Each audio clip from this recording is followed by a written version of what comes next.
panata, Pastor. Nakasabot ba ka sa tima na imong gipahayag? Oh, ang reliyon, dili makaluwas. Maka-impirno na reliyon na ba? Kaya di kaluwas. Si Kristo, nagkukod ba siyang reliyon? Wala. Ay kaya mo intra ng iyang reliyon. Kaya di kaluwas na. Akong pautanaan di akong kasi mo ang reliyon nga ni ang akong pasabot na reliyon na makita nato karon. Mao na ang akong pasabot. Ang reliyon na makita nato karon wala pa maingon nga diya kang kasi Kristo ato pa na dunay reliyon makaluwas. Ato kasama sa reliyon makaluwas. Blood of Jesus Christ, dugo ni Kristo mao tong reliyon na tinuod. Sa ato ba, mali itong imong giingon nga way reliyon makaluwas. Kaya bago man imong giingon nga maluwas ta sa dugo ni Kristo. O niya, kato si Kristo, mga man ito atong gibugusan, mga man itong reliyon na to.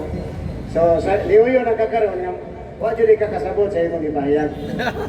Ang akong ipasabong masabtan nimo, ang atong ginalutugyan, istoryahan karon, kining mga reliyon karon, nga ato karong nakita, di ba?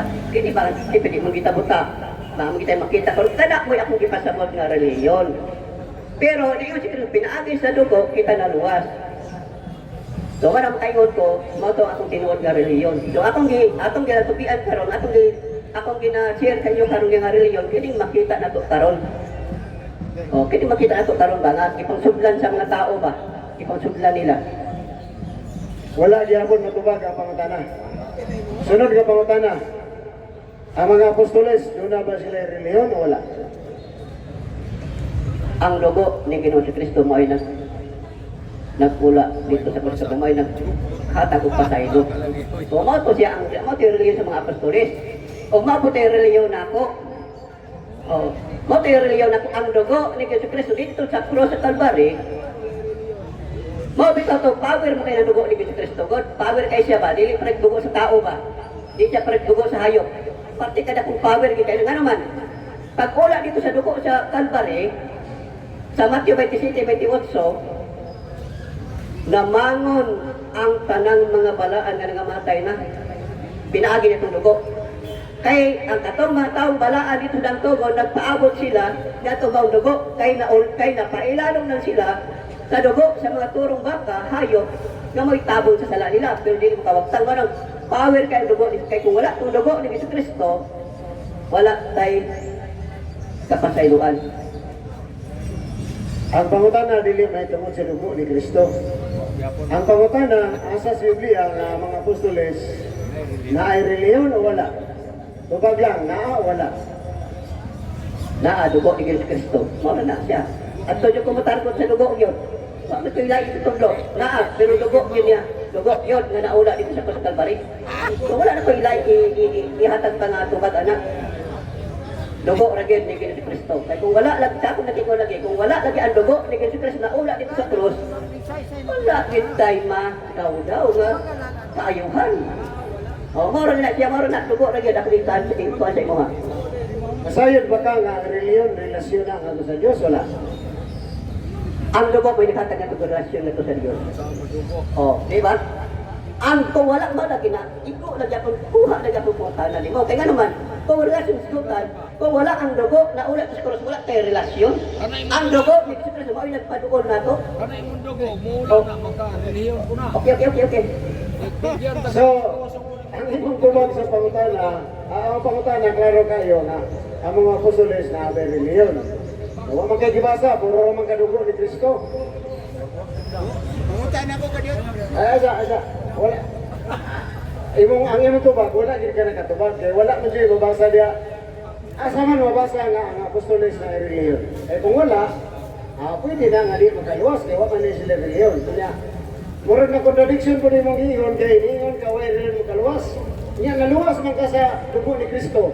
Nya reliyon man ka namata nimo di makaluwas siya reliyon sa to pa. Ang imong pamahayag karon nga puna, klaro kayo nga wa maklaro. Ang reliyon magatong isgutan, kung nasabtan lang yun sa kanal, ang reliyon akong isgutan, gagalili mong kaluwas, kanang makita na to karon nagisudlan sa mga tao karon. Wala may tao karon nga way isudlan. Bisan sa kabukiran karon ang mga tanaw sa mga tao, kanaan din sila gisudlan, ngano nanay mga dikiki, nakaabot, nanay mga baptist, nakaabot, nanay mga metodist, nakaabot. Kabukiran din ko, mauna akong kusubot nga reliyon, nga dili makaluwas. Ang imong gipamahayag ingon ka nga way relihiyon nga magkaluwas. Pangutana, nganong nagpasakop man ka ng imong relihiyon nga di man dili magkaluwas? Pondok kami sa mga Kristohanon, gagiluwas pinagi sa dugo ni Kristo.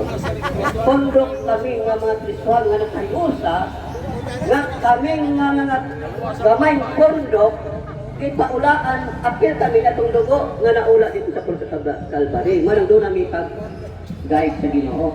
Nagpasalamat kami sa dugo. O, mara na, tama na, okay na. Ayaw sa kayo pa niya katubag. So, prediction, contradiction niyang isulti. Ingon niya, way relihiyon magkaluwas, pero nagda siya relihiyon. Ingon po siya, walay, ang relihiyon ko, wako itong kamatayon sa dugo ni Kristo. Ano ang nasibliator nga. Ato lang ikuan gamay ha. 1 Timoteo 3:16. Si San Pablo na sila relihiyon ng mga apostoles. Ang sabi ang mabasa, 1 Timoteo 3:16. Walay makalimot unsa kadako ang tinago sa atong relihiyon. Nagpakita siya ingon nga tao na matudaan nga matarong pinagi sa espiritu ug nakita siya sa mga anghel ug giwali siya ngadto sa kanasuran. Kung sa ingon San Pablo, naa sila'y relihiyon. Ingon ni pastor, ang relihiyon di makaluwas. Dili din relihiyon sa apostoles nga gitumbad ni Kristo, dili makaluwas. Wala mga igsoon nga contradiction. Ikaduha, kanang pagtupod ni Kristo og simbahan, relihiyon na.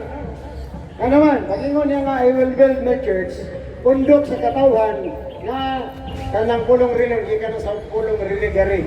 Jesus bind himself to the people, to the church, and the people bind themselves to God. So kanang pagpabukos sa tos Ginoo, relihiyon na. Pag mayon kanina makaluwas, nganong nagtupod pa man si Kristo og simbahan, kundi rin na magkaluwas sa simbahan.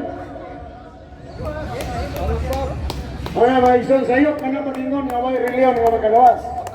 Kanang relihiyon ninyo nga ginukod tao, gusto na nga di na magkaluwas. Na mga Biblia, Salmo 121, nga ang panimalay o bundok o relihiyon nga tinukod tao, tawang kini o walay kapuslanan. Para nang imo, sinurkod og Amerikano, palpak na. Katupod diya, kanang propita ng Amerikano, kauban na mo, wag ako na inundan. Ang relihiyon nga tinukod ni Kristo, magkaluwas. Yan naman, kung dili pa magkaluwas, nganong nagtukod pa si Kristo relihiyon. Mula sayop na inyong prinsipyo, nga way relihiyon magkaluwas.